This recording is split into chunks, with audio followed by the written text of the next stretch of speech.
안녕하세요. 오랜만에 비가 오고 아주 빗소리가 좋습니다.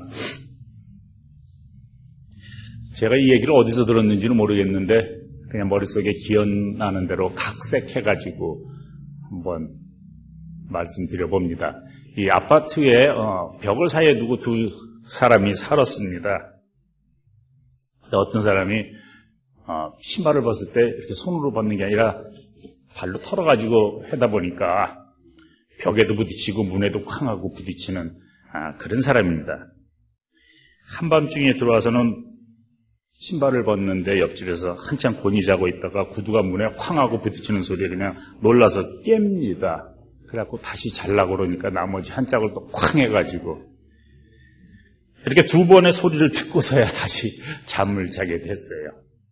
계속 그러다 보니까 이제 이 사람이 옆집에 항의를 했겠죠. 그래서 이제 좀 조심스럽게 구두를 벗어놓아야 되겠다 이렇게 마음먹었습니다. 하루는 집에 와서 늘 하던 대로 구두 한 짝을 그냥 이렇게 벗다가 또 그냥 쾅 하고 소리가 났어요. 그래서 아이고 다른 한 짝을 아주 조심스럽게 내려놨지요. 옆집에서 곤히 잠자던 사람이 쾅 소리에 잠이 깨어갖고 다른 구두 한 짝이 내려지기를 기다립니다. 그래야 다시 편히 잠을 잘 수 있으니까. 근데 이렇게 두 번째 소리가 들리지 않아갖고 그게 언제 들리나 기다리다가 잠을 편히 못 잤다는 슬픈 이야기입니다. 우리가 오랫동안 공부했던 마가복음과 신학 다시 하기가 지난주에 책으로 출간되었지만 나오자마자 폐간되는 그런 일이 있었습니다. 오늘 이야기를 지금 하는 이유는 이 뻔히 아는 사실을 아무 말 없이 지나가면은 설교를 듣는 사람이 저 얘기는 언제 나오나 기다리면서 설교를 안 들을까봐 미리 짚고 넘어갑니다.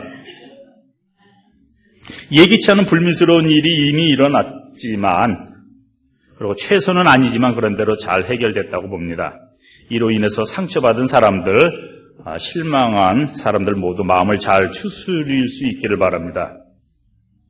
기왕 제 이야기를 꺼낸 김에 하나 더 하면은 제겐 이상할이 많지 어떤 일을 새로운 일을 할 때라든가 뭔가를 배울 때라든가 그런 경우에 아주 가장 어려운 일이 먼저 닥쳐요.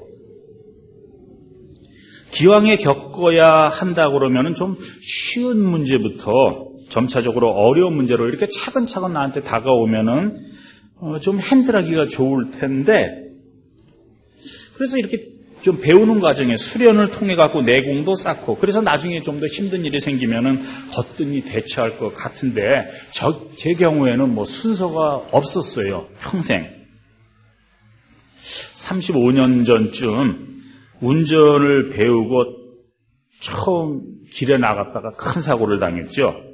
제가 좌회전을 하는데 안 보이던 차가 그냥 그대로 와가지고 운전석을 치는 바람에 그 충격에 제가 밀려가지고 오른쪽 패신저 도어를 내 몸으로 치고 바깥에 길바닥에 나동그라지는 그런 큰 사고가 있었습니다.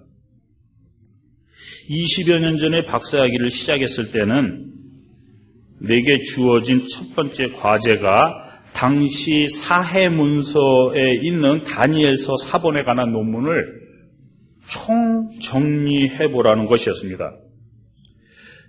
몇 주간 동안 잠도 못 자고 그것만 붙들고 씨름했을 정도로 시간과 정성을 다했지요. 정작 세미나 시간에 발표를 하려니까 우리 교수님이 그거 정리는 그냥 한 5분 정도로 끝내고 한번 네 얘기 좀 들어보자. 이런 말씀을 하시는 거 아니에요? 세상에 이제 초짜 연구생에게 뭐 그렇게 아직 세상에 발표되지도 않은 다니엘서 사본에 대해서 뭐 그렇게 대단한 깨달음이 있다고 뭐 내가 그렇게 할 말이 많았겠어요. 그때 제가 엄청 당황하셨지요. 그 선생님이 후에 제가 논문을 쓰겠다고 하니까 이렇게 말씀하십니다. 나한테 논문 쓴다고 생각하지 말라. 내가 관심을 두고 있는 그 분야에 모든 전문가들에게, 세상의 온 사람들에게 발표한다고 생각해라. 고로 지난 100년간의 스칼라십을 모두 뒤져보고 네가 진짜 문제라고 생각한 거 하나를 갖다가 가져와라. 동시에 너는 그 문제점을 보는데 왜 100년 동안 다른 사람들은 그 문제점을 못 봤는지 그 이유를 가지고 와라. 세상에 또 한 번 엄청 당황했지요. 왜 이렇게 힘든 일이 내게는 먼저 들이닥칠까? 왜 나중에 운전을 많이 하고 그래서 방어 운전 능력이 생긴 다음에 사고를 당한다든가 혹은 학업에 진전이 많아가지고 어려운 작업을 맡게 된다든가 이러면 좋은데 왜 초장부터 이렇게 어려운 일이 미리 닥치나? 왜 나만 가지고 그래? 이렇게 생각하기 쉽죠? 그래서 오늘은 이 문제, 왜 나만 미워해? 여기에 대한 단상입니다. 오늘 공동성서 일과에 따라 본문을 정했는데 그 시작이 누가복음 4장 21절부터 30절입니다. 그런데 사실 21절은 지지난주인가 우리 원 목사님 설교하실 때도 그 4장 16절과 21절이 함께 묶여 있는 거예요. 예수님이 회당에 들어와서 스크롤을 피고 이사야 61장에 있는 거를 이제 읽고 난 다음에 그 이후에 이제 마무리 짓는 말이 그게 21절이에요. 그런데 22절 이후의 이야기는 21절을 모르면 이해가 안 돼요. 제멋대로 읽고 해석하기가 쉽습니다. 그래서 조심해서 읽으라는 의미에서 오늘 본문이 22절이 아니라 21절부터 시작합니다. 본문의 해석학적, 어떤 문학적인 배경이 되는 것이 21절입니다.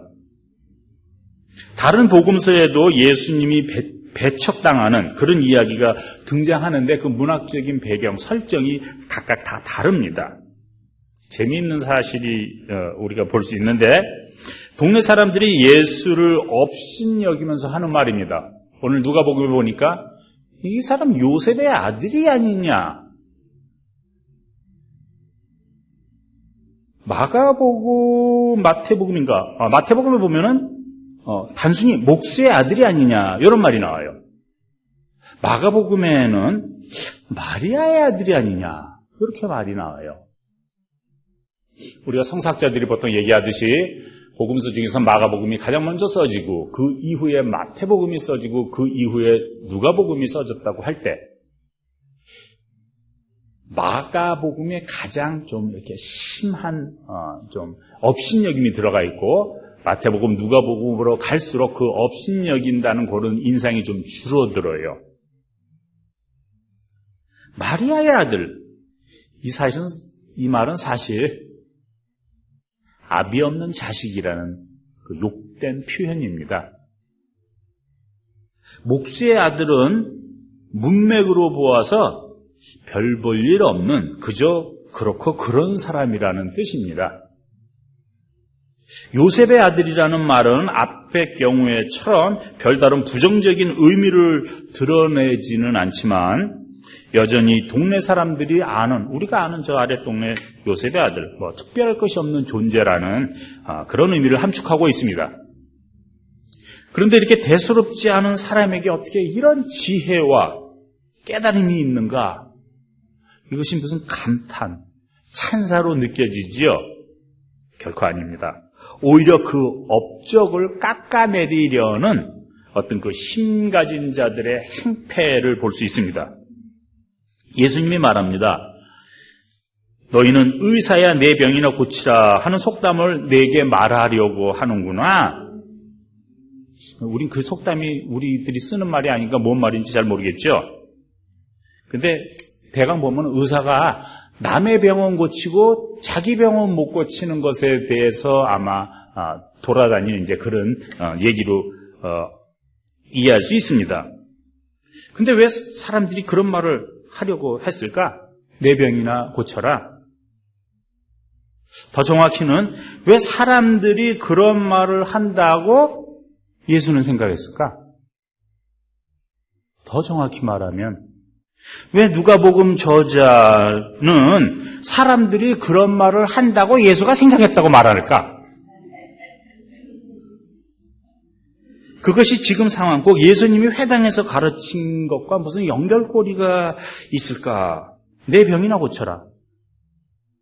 이 말뜻은 계속된 본문 내용으로 보아서는 예수님이 다른 지방 가버나움에서 행한 그 일을 고향 땅 나사렛에서도 행하라 하는 그런 주문입니다. 한편으로는 다른 지방에서 좋은 일을 한 것처럼 여기도 해라. 복과 은총을 우리에게도 달라. 이렇게 이제 은혜스럽게 이해할 수도 있고, 또 한편으로는 너 그렇게 못하지? 그런 업신여김도 담겨 있습니다. 우리들의 삶이란 것이, 생활이라는 것이 알게 모르게 어떤 경계선, 틀 속에, 패거리 문화 속에 갇혀 있습니다. 너와 나, 저들과 우리, 요셉의 아들이 아니냐. 자신들이 만들어 놓은 그 캐더고리, 그것으로 우리 편과 저들을 갈라놓고 예수를 판단합니다.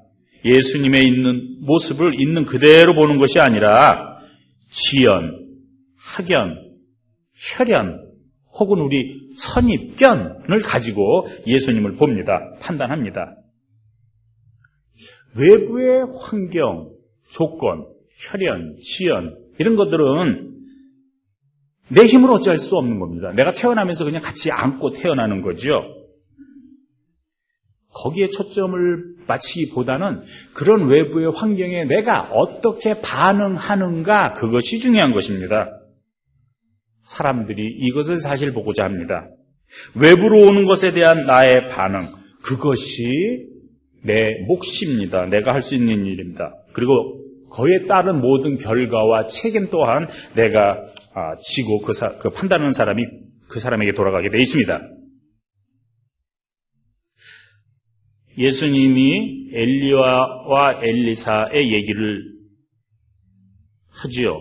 얼핏 듣기에는 엘리야를 만나고 엘리사를 만나서 병을 고치고 그런 사람은 대박이로구나, 이렇게 생각하기 쉽습니다.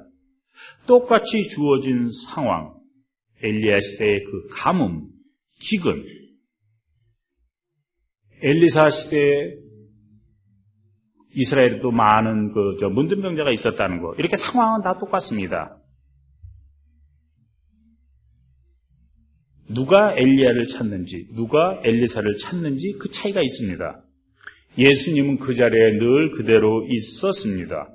예수님을 보는 시각이 사람마다 자기의 선입견에 따라 다릅니다. 여인은 이방인이었고, 거기다가 과부고, 거기다가 하도 먹을 것이 없어서 한 끼 제대로 먹고 죽어야지, 그럴 만큼 가난했습니다. 나아만 역시 이방 사람이고 거기다가 문둥병을 앓는 사람으로, 둘 다 기존의 지배 체제에서 잘 짜여진 틀 바깥에 있는 사람입니다. 무시당하고 격리된 생활, 잊혀진 존재들이었습니다. 예수님이 이사야 스크롤을 열고서 읽었을 때 나오는 가난한 사람, 포로된 사람, 눈먼 사람, 억눌린 사람에 속합니다. 나사렛 사람들은 예수가 단지 자신들과 같은 고향 사람이라는 사실 하나만으로 그냥 거저 먹으려고 하지요. 예수는 우리가 잘 아는 사람이고 요셉의 아들이고, 지연, 학연, 혈연에 매여 어떤 favor, 은총을 구합니다. 그런데 예수님이 그것으로 은총 베풀지 않습니다. 가난하다고 은총을 베푸는 것도 아닙니다. 그 가난한 사람이 예수를 찾을 때 은총을 받습니다. 내 문제, 내 필요를 내가 스스로 인정하고 답을 찾고자 할 때 답이 있습니다. 나는 가만히 있고 왜 나를 도와주지 않는가?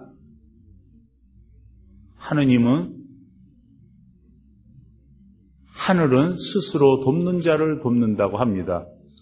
제가 얘기했듯이 하느님은 스스로 돕는 자를 돕는다고 합니다. 이게 마가복음 17장에 나오나? 우리는 흔히 말합니다. 왜 나만 미워해? 그런데 사실 아무도 당신을 미워하지 않습니다. 미움이라든가 사랑이라든가 똑같은 감정의 이 양쪽의 코인과 같습니다. 감정 소모가 많기 때문에 대부분 사람들은 남의 일에 무관심합니다. 내가 미움을 받는다고 생각할 뿐입니다. 근데 이것도 가만 생각해 보면은 우리 교회에서 잘 쓰는 전문 용어가 있죠. 스스로 자자의 뿅갈법, 자뻑이라고. 이건 내 스스로 나를 너무 사랑하는 병이, 그런데 내가 스스로 미움을 받고 있다. 사실 이것도 좀 부정적인 면에서의 자뻑입니다. 긍정적이 아니라 부정적인 현상일 뿐. 그렇다면 해결책이 무엇일까? 남들이 나를 예뻐해 주면 될까? 그럼 조금 풀려요. 근데 문제가 남에게 있을 때 그렇습니다. 문제가 내 안에 있을 때는 결국은 자신이 스스로 괜찮다고 생각해야 합니다. 자신이 결정할 때 자신의 행복이 찾아듭니다. 스스로 부족함을 보되 이것을 저주로 보지 않고 불행으로 보지 않고 단지 주어진 현상일 뿐, 환경일 뿐, 그래서 주어진 현상이나 환경에 대해서 내가 불평하지 않는 것입니다. 핑계를 대지 않는 것입니다. 여기서 내가 해야 할 선택이란 어떤 행동을 하는가, 거기에 내 참모습이 있고 거기에 가치가 있습니다. 가난한 자, 포로된 자, 눈먼 자, 억눌린 자. 가난한 자, 가난이라는 것은 상대적인 것입니다. 스스로 가난할 수도 있고 부유할 수도 있고 내가 결정할 수 있습니다. 포로된 자는 비단 감옥에 갇혀 있는 사람만 말하지 않습니다. 자신의 관습 혹은 혈연, 지연 등과 같은 어떤 패거리 문화와 이런 경계선 안에 매여 있는 것 또한 포로된 자입니다. 내가 마땅히 보아야 할 것을 못 보고 혹은 보고도 지나친다면 눈먼 자입니다. 지배체제 하에서 아무런 저항을 하지 못하는 자, 억눌린 자입니다. 바로 우리들의 모습입니다. 이런 우리들에게 예수님의 복음이 다가옵니다. 예수님의 복음을 내 것으로 만드느냐 아니냐는 전적으로 내게 달려 있습니다. 예수님 책임이 아닙니다. 내 병이나 고쳐라. 그렇게 핑계를 대고 남의 일로 여길 수도 있지만 이방 여인처럼 그리고 나아만처럼 자신의 현실을 직시하고 도움을 구할 수도 있습니다. 그럴 때 행복은 찾아오는 것입니다. 왜 나만 미워하나? 아무도 당신을 미워하지 않습니다. 스스로 미워할 뿐입니다. 미움 받는다고 생각할 뿐입니다. 나를 받아주시는 하느님의 사랑, 예수님의 은총에 힘입어서 새로운 한 주간 희망을